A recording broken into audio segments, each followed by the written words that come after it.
Once a giant, always a giant. For me, it's only a giant. What's going on YouTube, Diggy546? Definitely hit that subscribe button if you're new. Like the video if you like the video. And I won't tell if you click that bell. But let's go ahead and get into this. All right, so I've seen from a very, very, very reliable source, Josina Anderson, one of the most reputable reporters that are out there, especially when it comes to the Giants, that Joe Judge looks like he's going to be coming back as the New York Giants coach for the 2022 season. And can I say that I'm surprised? No, I can't say that I'm surprised. I can't say that I'm surprised, but I wouldn't have been surprised either way. First off, we saw the reports about a month and a half ago that Joe Judge and Daniel Jones, their jobs are both safe for the next season. Since then, Daniel Jones has gotten hurt. We've had a ton of other injuries, and we pretty much have had the worst quarterback play in the entire league and gotten blown out a month straight. I think by 6 straight weeks, we lost by more than 10 points. 6 straight weeks. Now, does Joe Judge have a hand in that? 100%. 100%, because some of these plays, it's just not being disciplined. It's just bad game management sometimes. But for the most part, I will say, giving him credit or not giving him blame that he doesn't deserve, a lot of this has been because of bad quarterback play. And I'm sure that's what he pretty much pushed in his meeting with John Mara, that he had bad quarterback play. No matter what they tried, they could not put up enough points.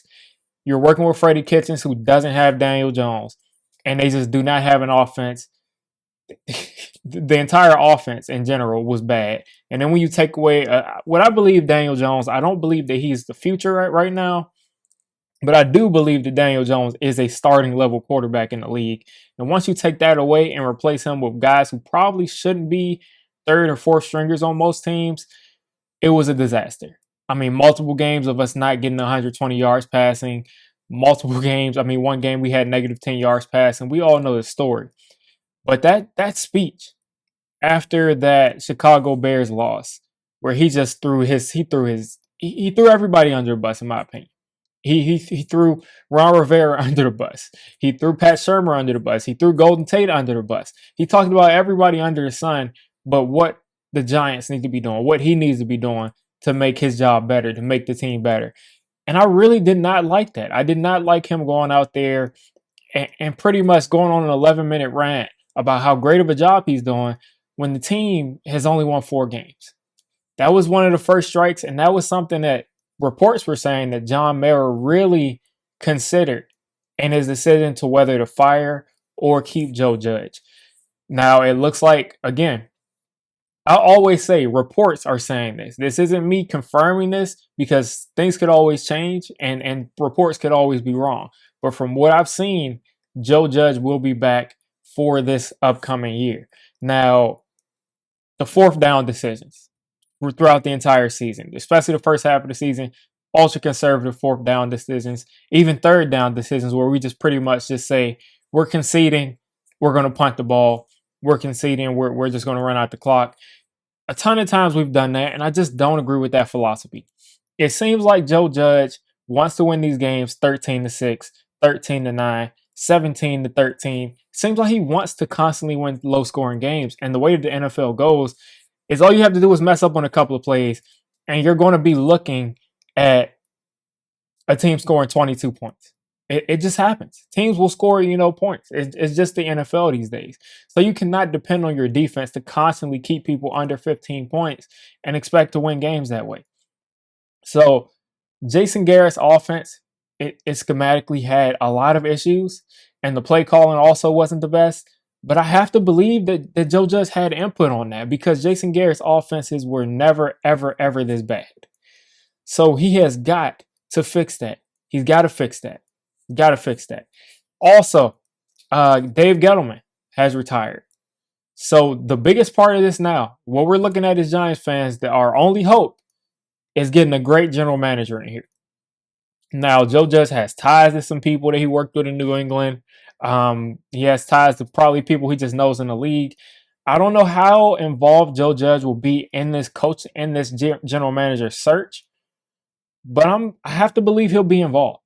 If they put that faith back into him this year, I have to believe he'll be involved because you can't halfway put faith in the guy. Either you're bringing him back as the head coach because you believe that he can continue to turn his team around or start to turn his team around and kind of pick up where he left off in year one, or you got to get rid of him.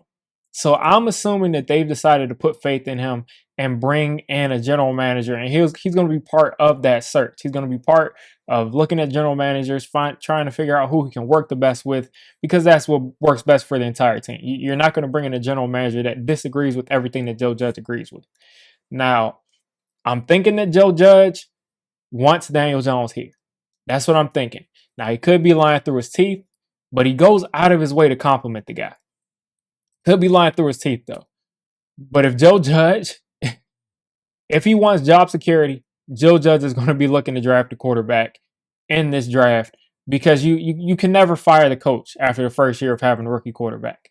So that would give him a little bit of job security. I don't want to do that, but that would definitely give him some job security. And he's probably going to be looking for candidates that have a similar philosophy for what they want to do with this upcoming draft to him. I would think that any general manager that's coming in here, their first priority, just as Dave Gettleman's first priority was fix the offensive line. And the next priority is probably getting pass rushers. The next priority at that point is probably addressing the linebacker position. And then you probably start to look at quarterback somewhere in that mix. And then you start to look at how can we get some of this cap space back that we have pretty much limited for these next couple of years. I don't know where this is going to end up going. I don't know where we're going to end up hiring people.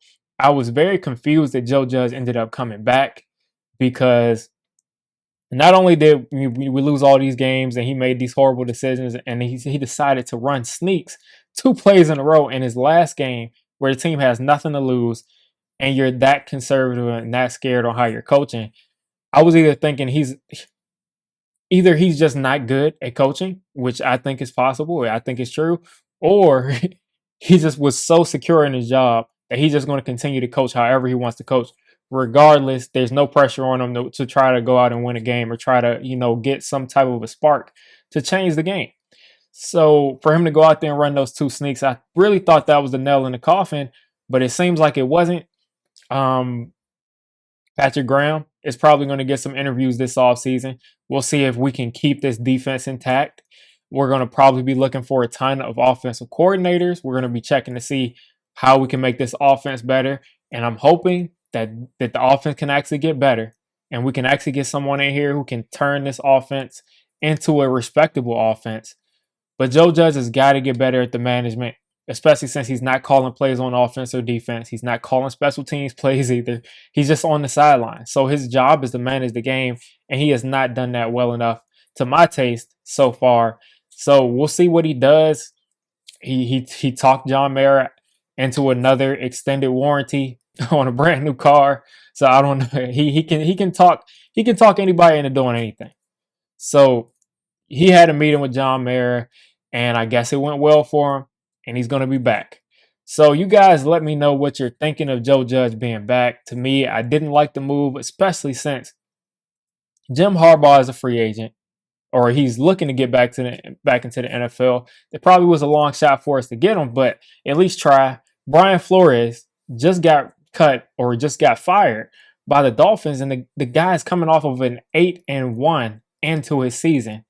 And then you look at Mike Zimmer, he's got some experience. There's a ton of coaches. You got Brian Dable, you got Eric Bieniemy. This was a really good season. In my opinion, this was a really good offseason to be looking for a new head coach. And it just shows that John Mara has a ton of faith in Joe Judge going forward. And I'm just saying, for Giants fans' sake, for John Mara's sake, for the Giants' sake in general, let's hope that this faith that he put in Joe Judge is right, and he can turn this around. He can get an offensive coordinator in here, and we can start winning some football games, and he can manage the game better. So you guys, again, let me know what you're thinking of the decision to bring Joe Judge back. Have a great rest of your day. If you made it this deep into the video, come on, just hit the subscribe button. I make Giants content primarily, draft content secondarily, and during the season, I'm going to be doing a lot of reacting to pretty much most of the NFL games and everything NFL. So if you made it this deep, go ahead and join the D6 squad.